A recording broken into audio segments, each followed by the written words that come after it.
اللهم صل وسلم وبارك على سيدنا محمد. ايه الجمال ده، ايه الحلاوة دي، الطبق الجميل ده. خمنوا طبق ايه ده؟ ولا تلاقيكم عرفتوا من العنوان بتاع الفيديو اللي بداية القناة، في بداية الفيديو. شايفين الطبق الجميل ده؟ ايه ده يا سارة؟ طبق كشري روعة. يلا بينا نعمله. السلام عليكم ورحمة الله وبركاته. اللهم صل وسلم وبارك على سيدنا محمد وعلى آله وصحبه أجمعين. معاكم قناة انتصار عرف الاقتصاد المنزلي. قبل ما نعمل أي حاجة نصلي على النبي كده، واللي داخل على القناة جديد يا ريت يدوس على زرار الجرس، ويا ريت كده يعمل كلمة الكل، ويا ريت لايك حلو كده جميل كده زيكم يا حلوين. ورجاء رجاء كده تعليق مشجع، رجاء تعليق مشجع. ايه رأيكم في الفيديو ده؟ هنعمل ايه مع بعض يا بنات؟ هنعمل كشري في حلة واحدة، في حلة واحدة. طول عمرنا نعمل كشري في كذا حلة. نعمل فيها مكرونة، فيها رز، مكرونة قلم، مكرونة سباكيتا، مكرونة صغيرة، ورز وعدس بس أصفر، مش عدس بجبة. عشان أنا بدل ما هعمله في حلة واحدة هحب أعمله العدس الأصفر. طبعا لو عندي بليلة كنت عملت، وحبة بصل كده هو وشوية تقلية. يلا بينا نقول ايه، نصلي على النبي ونعمل طبق الشعرية الحلو خالص كده. انت بتوفري على نفسك كذا حلة. الحلة دي هنحط فيها ادينا حبة زيت. انا الشعرية الكشري بصراحة بعمله بزيت خالص، ما اعملهوش بسمنة خالص. بحب الكشري بالزيت عشان تبقى الاكل مفلفل. امال انت هتعملي ايه يا انتصار؟ هتحط كله على بعضه؟ يا حبيبتي هحط كله على بعضه. اصل بصراحة جه الحاج بالليل وقال لي انا جعان، فاكلة مستعجلة كده بسرعة، والله ما خدت اكتر من نص ساعة، على طول بسرعة بسرعة، ما خدتش اكتر. قال لي جعان، لسه هعك واحط حلة رز وحديها، حلة مكرونة واسلقها وحديها، وده وحده وده وحده وده وحده. قلت يلا، هم حبة صغيرين على قد انا وهو نعمل لهم. بس تصدقوا والله طلعوا خيرهم كتير، والله طلعوا الخير كتير. غلانا اتعشينا بيهم وشوية فضلوا لتاني يوم يعني. وجينا على قبل الفجر كده كنا معلقتين. أها. امال هي راحت فين؟ امم راحت تغسل العدس وتغسل الرز. طب خلصي سرعي قلبك علشان تخلصي وتعشي الحاج، ما تعكيش وتبقي ملكلكه كده. امم اهي حضرت الاطباق اهي. انتصار حضرت الاطباق اهي. ادينا نحط الشعريه في الاول وهنقلبها كده لغايه ما تحمص. أها. شايفين الحلاوة دي والجمال ده؟ كله في حلة واحدة. عشان انتصار يدها وجعها تقدرش تغسل حلة في حلة وقاعدة وحديها. بس عارفين والله الحمد لله، ربنا يقدرني ويديني الصحة ويديكم معايا، يديكم معايا الصحة إن شاء الله، وما ينوم لكم جد أبدا، وما يحوجكم لحد حق جاه النبي. ربنا يديكم كلكم الصحة. بصراحة الصحة حلوة يا بنات، ربنا يكرمها لكم، ما يلملكم جدا. ادينا هنعمل ايه، الشعرية وهنقلبها ونحمرها تحمير حلو. سامعين شايفين؟ الله، والريحة الحلوة الجميلة دي. هي صح لسه ما بقتش ريحة قوي، بس هتشموا معايا الريحة. يا ريت تيجوا تاكلوا معانا، انا عملت كتير اهي. والله طلعوا كتير يا بنات، طلعوا يمكن حوالي يمكن 3 اطباق كبار، سيرفيس كده حلو وجميل. عملت سيرفيس انا والحاج، والباقي خليته لتاني يوم. غير بقول لك هو جه كده بالليل كده وقال لي جعان، قلت له ماشي. حطينا له طبق كده حلو اهي. شايفين الشعريه ما بتاخدش وقت في التحمير، لكن عارفه لو انت حطيتي عدس بجبه هيغمق. لما تحط الشوربه هيخلي لك الحاجه غامقه، فنصيحه تحطي عدس اصفر. في ناس بتحط عدس بجبه، لا، لما تكوني على العدس بجبه يبقى اسلقيه وحديه بره اهي. فهحط عدس ايه اصفر انا، حط عدس اصفر يبقى زي الكهرمان وحلو. واديله تقليبه كده مع الشعريه عشان تشمع، عشان ايه يشمع. انا كلهم شويه صغننين صغننين صغننين، بس لما حطيناهم على بعض ادوا كمية حلوة، ما احسبهمش هيدوا الكمية دي. انا والله المفروض كنت عملت حلة اصغر من كده. وادينا حطيت لكم كمان الرز، ما يجوز كوباية، يعني شوية العدس نص كوباية، على شوية الرز كوباية، على شوية الشعرية كوباية الا ربع، وقلمناهم مع بعض عشان يشمعوا من الزيت. يا حلاوي يا جماله، والله العظيم طريقة حلوة وسريعة وحلوة، ولا خدت وقت ولا خدت مواعين ولا حاجة، منتهى الروعة. شايفين الجمال، شايفين الحلاوة.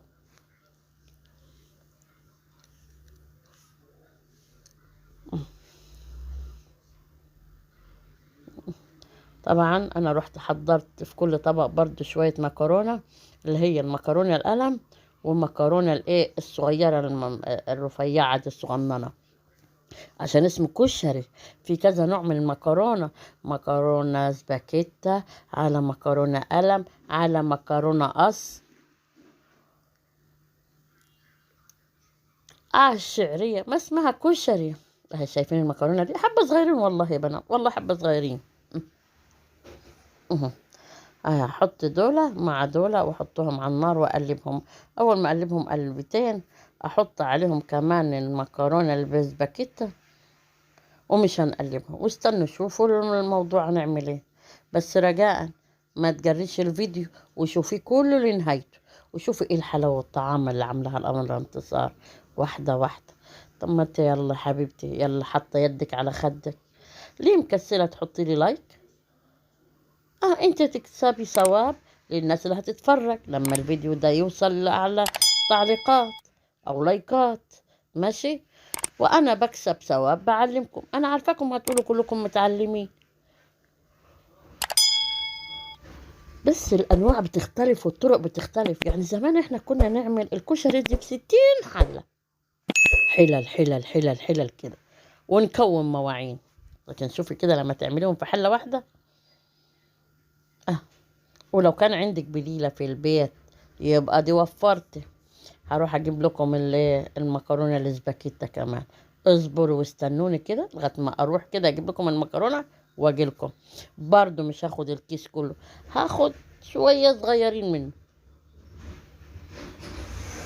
مهم. معلش الدوسه اللي في الشارع دي.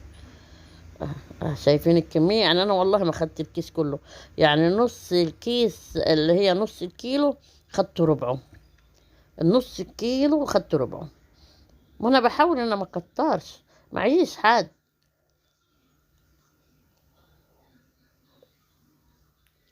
ودينا حيقنا بملح، وجبنا مية سخنة بالكاتل، لازم تكون مية مغلية، وهتحط تزود لغاية ما ما فوق الرز وفوق المكرونة ب...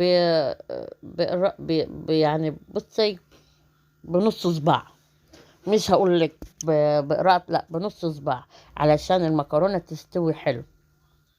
لان انت ناسيه ان فيها مكرونة من انواعها، والرز والعدس وده كله.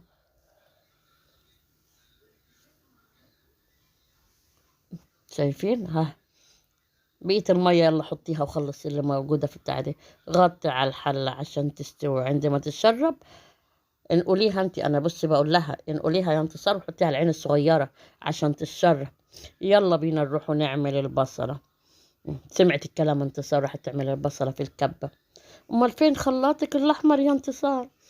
اسكتوا، مش باظ والله زعلانة عليه، جت عليه مية صابون وانا زعلانة عليه. بعدت اصلحه، قالوا ده عايز ايه؟ عايز موتور. والله حزينة عليه يا بنات، ادعوا لي الراجل يعرف يصلحه. انت هتحكي في موضوع تاني؟ لا لا لا، خلاص خلاص، خلينا في البصلات. اهو هنحطه في الكبة.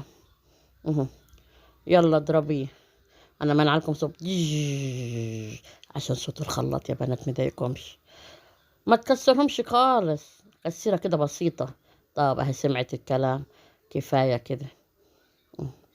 والله كتر خيرها انتصار، كل يوم طبيخ، بالليل طبيخ، تعرفي طبيخ. يلا ادعوا لها ربنا يديها الصحة. يلا ايه لغاية ما عملت البصلات لقيت انتصار الرز الشربت. اه. طب وطيله على النار يا انتصار، اه، وولعت النار. بتسمع الكلام البت دي والله، والله جدعة. انا احب البت اللي بتسمع الكلام. شطورة شطورة انتصار، جدعة. احب اللي يسمع كلام انا. اهي، ده حطت الحلة عشان تحط الطماطم عليها. مه. اه، قالت لسه ما ضربتش الطماطم انتصار. ده حاجة حطت الحلة على انها تحب التعديه وهي ما ضربتش الطماطم. فراح هتعمل ايه؟ تحط الزيت عشان تحط البصلة الاول. تحط البصلة تتحمر، وهي بتتحمر تروح ضربة الطماطم. ما كتر خيرها، قدها وجعاها. معلش معلش. يا ربنا يديها الصحة انتصار. عاملين زي اللي بعلق زي بتوع الكورة. على فكرة من هنا أحب أقول للسعوديين ألف ألف مبروك. ألف مبروك على الفوز، يا رب إن شاء الله دايما كده في علاء يا أهل السعودية. إن شاء الله في علاء، إن شاء الله في رفع، إن شاء الله وفي نجاح، إن شاء الله. أهي هنحط البصلة لما البصل الزيت تسخن. حطهوش عشان إيه؟ أنا عايزة البصل ده يحمر ويبقى مقرمش. أحبه قوي يا بنات كده، وأكتر فيه في الكشري من فوق. يا عيني. ولما أحبه كمان في البصارة، يا حلاوتك يا حلاوتك يا جمالك. حلوة البصلة لما تبقى إيه مقرمشة كده وناشفة. أه. انا جريت لكم الفيديو هنا عشان ما اضايقكمش واطول عليكم. اصل كلنا شاطرين وبنعرف نحمر البصله. ما فيش ست مش شاطره. ولا البنات اللي هم لسه سنه اولى جواز، سنه اولى مطبخ. امم معلش اهي، انا فاتت دي يا بنات، سنه اولى جواز سنه اولى مطبخ. يلا ادينا بنحمره، بس برضو ادي كان يعني استعجال، اصل خدت وقت فانا حبيتش ايه اضايق الناس. يلا قولوا لي ايه رايكم. ايه رأيكم في الفيديو ده؟ عجبكم ولا ايه رأيكم؟ والله العظيم وكتاب الله انا بفرح بتعليقاتكم. وعلى فكرة كل اللي هيعلق انا هرد عليه. انا شوية، انا في مجموعة كبيرة، يمكن 100 تعليق. انا النهاردة قعدت سليت عليهم ورديت على كل حبايبي. لاني انا كنت تعبانة. يعني خدت الاول في شهر من 3 او 4 كنترول و5 كنترول. وبعد كده انكسرت. وبعد كده سافرت السعودية. جيت برضو متجبسة. ودخلت في وعلاج طبيعي وعملية. ومن عملية يعني بصوا. أنا السنة دي كانت سنة. يلا الحمد لله، قدر الله ما شاء فعل. الحمد لله، ربنا ما بيعملش حاجة وحشة. أحمد ربنا واشكره. كفاية حبكم وإيه وسؤالكم عليا. أنا بشكركم من هنا وبقول لكم ألف شكر. فيلا كده يا حبايبي، اللي داخل على القناة جديد، يا ريت يا ريت كده تعليق حلو، وكده اشتراك كده جميل. وكده يا ريت بين حبايبكم كده تكبروا القناة. وكل واحد تقول لحبايبه، يقولوا قناة دي حلوة جميلة. بس طبعا رأيكم، مش أنا بجبركم.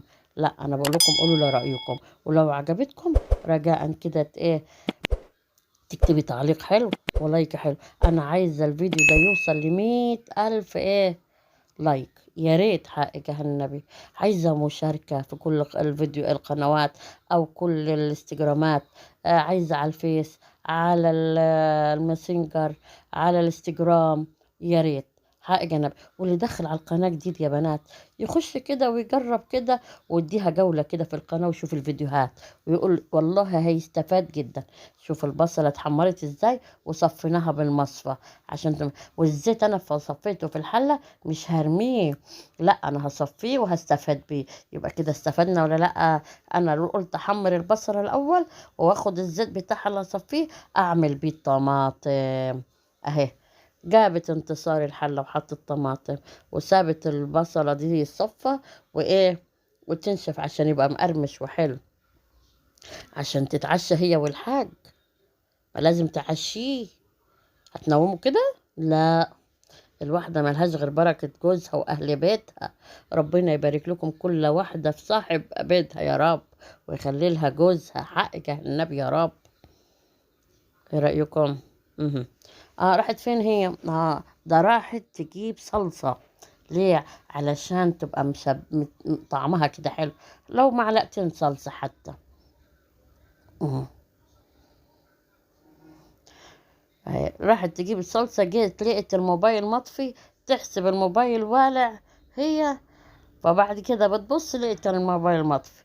فحبت توريكم بعد كده ان البصلة دي ان هي حمصتها، لان خافت تكون الكاميرا ما كملتش التصوير بس. راحت تجيب لي الصلصة توريكم، لان هي بعد ما عملت انا فهي شلت، لاني ما بتحب النظام اول باول. شوفوا اول باول حب النظام. جبت علبة صلصة اشيلها، جبت علبة الملح اشيلها، ما خليش المطبخ مكركب، ما خليش. شايفين بقول لكم ايه ان هي قالت لكم انا جبت الصلصه والبصل، لان هي لما لقيت الكاميرا مطفيه يعني واقفيه فتحسب ان ما صورتش، لكن رحت قلت ايه قدر الله ما شاء فعل. واول ما دخلت كده على الموبايل لقيت الحمد لله ايه ان الفيديو موجود، يعني خدت الفيديو كله الحمد لله. فيش غير هي حطت الصلصه دي بسيطه الحمد لله. شوف الرز، الله الله الله يا ريحته، ايه الحلا، الله الله الله. النبي جدع، صار جدع انتصار. مش قلت لكم انتصار شاطرة؟